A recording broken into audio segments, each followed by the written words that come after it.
5 ग्राम का प्रकाश स्रोत है, मान लीजिए ये कई ग्राम का अगर निकल रहा है तो प्रकाश स्रोत जब निकलेगा उससे जब कण निकलेंगे तो प्रकाश स्रोत नष्ट नहीं हो जाएगा।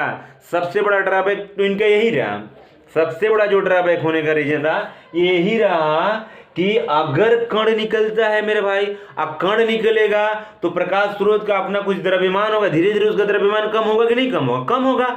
एक कंडीशन ऐसा है कि प्रकाश स्रोत ही क्या हो जाएगा आपका, नष्ट हो जाएगा। सेकंड पॉइंट देखिए क्या है, सेकंड पॉइंट इन्होंने ये माना था, सेकंड पॉइंट इन्होंने ये माना कि क्या है कि जो है कि जो उच्च ताप युक्त प्रकाश स्रोत से जो निकलने वाली कणिका का वेग वो अधिक होता है, और जो निम्न ताप वाले प्रकाश स्रोत से निकलने वाली कणिका का वेग हो जाता है जो कम होता है। तो सेकंड ड्रॉबैक क्या रहा आपका, ये रहा। ठीक, अब इधर सुनिए, ध्यान सुनिए, थर्ड पॉइंट देखिए, इस सिद्धांत के द्वारा हम लोग क्या करते हैं, व्यतिकरण, व्यतिकरण, विवर्तन, क्या है, विवर्तन, विवर्तन बोले तो इंटरफेरेंस, डिफ्रैक्शन, ठीक, ध्रुवण आदि गुणों की व्याख्या नहीं किया जा सकता। न्यूटन का सिद्धांत देखिए इतना नहीं है, इतना भी फेल्योर नहीं थे मेरे भाई, फर्स्ट थियरी थी, गजब का थियरी था। इस सिद्धांत के द्वारा हम लोग क्या है, प्रकाश के अपवर्तन तथा परावर्तन की व्याख्या हम लोग सफलतापूर्वक कर सकते हैं, परंतु प्रकाश से क्या है, व्यतिकरण, विवर्तन आदि गुणों की व्याख्या नहीं किया जा सकता। तो ये आपका रहा third point. Fourth point limitation में देखा जाए तो ये जो इन्होंने ये बताया, जो कणिका का आकार है वो किस पे डिपेंड करता है, कलर पे, तो ये भी आपका क्या होने का रहा, फेल होने का नेक्स्ट रीजन रहा। समझ रहे हैं? तो आप क्या करें कि इसमें करिए, देखिए न्यूटन के क्या कणिका सिद्धांत की सीमाएं में आप लोग कंटिन्यू करेंगे। देखिए न्यूटन के कणिका सिद्धांत के आधार पर, न्यूटन के कणिका सिद्धांत के आधार पर, न्यूटन के कणिका सिद्धांत के आधार पर प्रकाश के परावर्तन, प्रकाश के परावर्तन तथा अपवर्तन की व्याख्या सफलतापूर्वक, प्रकाश की क्या है, अपवर्तन तथा क्या है, परावर्तन की व्याख्या सफलतापूर्वक किया जा सकता है, परंतु इस सिद्धांत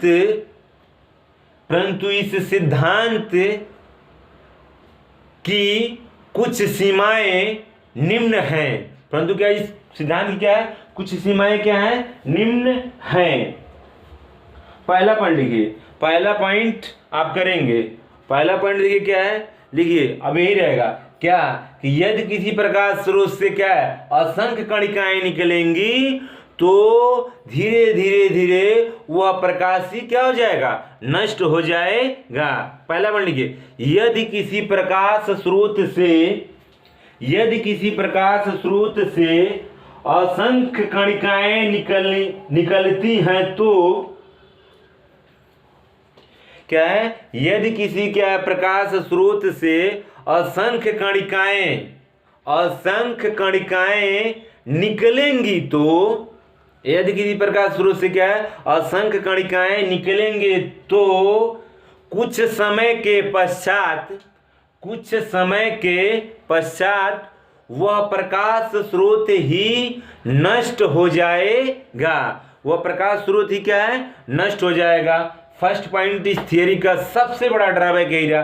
सेकंड पॉइंट लिखिए, सेकंड पॉइंट में देखिए, सेकंड पॉइंट में यही कर लेते हैं हम लोग। देखिए इस सिद्धांत के आधार पर या इस सिद्धांत के द्वारा, इस सिद्धांत के क्या है द्वारा प्रकाश के व्यतिकरण, इंटरफेरेंस तथा विवर्तन की व्याख्या नहीं किया जा सकता, प्रकाश के व्यतिकरण विवर्तन की व्याख्या नहीं किया जा सकता।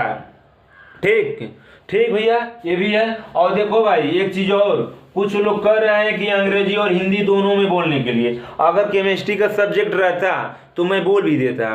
ठीक है, फिजिक्स का पार्ट है मेरे भाई, फिजिक्स वैसे भी हम किसी तरह आपको पढ़ा रहे हैं तो फिजिक्स में ये तो कतई नहीं हो पाएगा, मैं समझा दूंगा तो आप बुक से लिख लेंगे वो चलेगा, लेकिन आपका ये डबल लैंग्वेज में हिंदी और अंग्रेजी में मैं बोलूँ तो ऐसा नहीं कर पाऊंगा। अगर केमिस्ट्री रहता तो मैं पक्का करता, मैंने केमिस्ट्री पढ़ाया आपको, पूरा साल मैंने पढ़ाया, तो उसमें मैंने क्या किया, डबल लैंग्वेज। मैं ही एक ऐसा था कि उसमें पूरा लैंग्वेज, एक एक वर्ड हिंदी और अंग्रेजी में मैंने आपको पढ़ाया है केमिस्ट्री में, ठीक। लेकिन फिजिक्स में ऐसा हो नहीं पाएगा। हाँ, अगर आपके घर में अगर कोई आपका भाई या दोस्त यार कोई है जो क्लास 12th में पढ़ता है, तो मेरा यूट्यूब चैनल है, आप उस पर जाके विजिट करके पढ़ सकते हैं, उसको लाइक एंड सब्सक्राइब कर सकते हैं। लेकिन इसमें केवल बस हिंदी चलेगा मेरे भाई, ठीक। तो इस सिद्धांत के आधार पे क्या है, प्रकाश की क्या है, विवर्तन तथा क्या है, व्यतिकरण की व्याख्या नहीं किया जा सकता, ठीक। थर्ड पॉइंट क्या है, थर्ड पॉइंट क्या, इस थियरी का ड्रॉबैक क्या है, इस सिद्धांत में यह माना गया है कि, इस सिद्धांत में यह माना गया है कि उच्च ताप युक्त कणिका का वेग अधिक तथा निम्न ताप युक्त कणिका का वेग कम होता है, जो कि गलत है।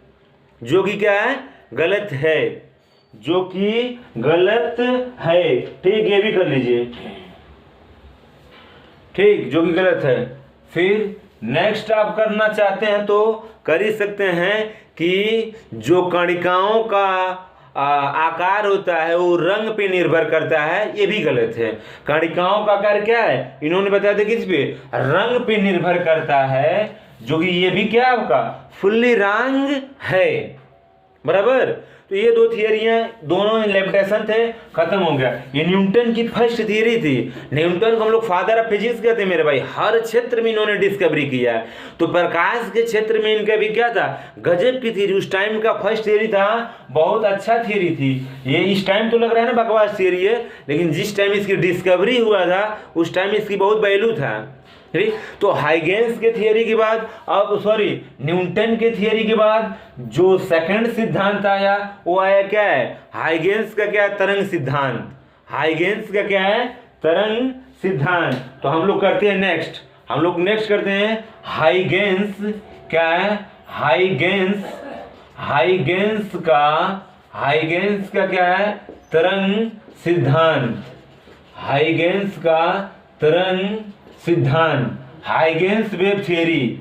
नेक्स्ट थ्योरी क्या आपका है, हाइगेंस, हाइगेंस क्या है, वेव थ्योरी। हाइगेंस क्या है, वेव थ्योरी।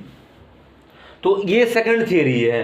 पहले न्यूटन का कणिका सिद्धांत है और सेकंड क्या है, हाइगेंस का क्या, तरंग सिद्धांत। अब देखिए इस सिद्धांत में क्या माना गया है, इस सिद्धांत में क्या माना गया है, अब कब दिया गया था ये थियरी, कब दिया गया था ये थियरी, दिया था आपका 1678 में भाई। हाइगेंस का है तो हाइगेंस के द्वारा ही क्या है दिया गया होगा, ठीक।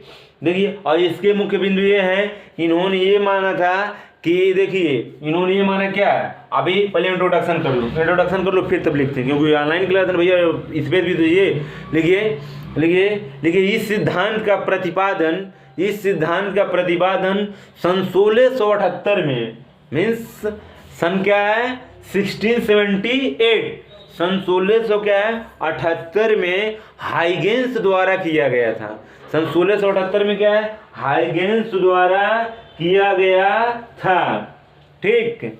इस सिद्धांत के मुख्य बिंदु, इस सिद्धांत के क्या है, मुख्य बिंदु निम्न है। इस सिद्धांत के क्या है, मुख्य बिंदु क्या है, निम्न है। तो पहले सुनिए, पहले ध्यान सुनिए, इसका नाम है क्या है, हाइगेंस का क्या है, तरंग सिद्धांत।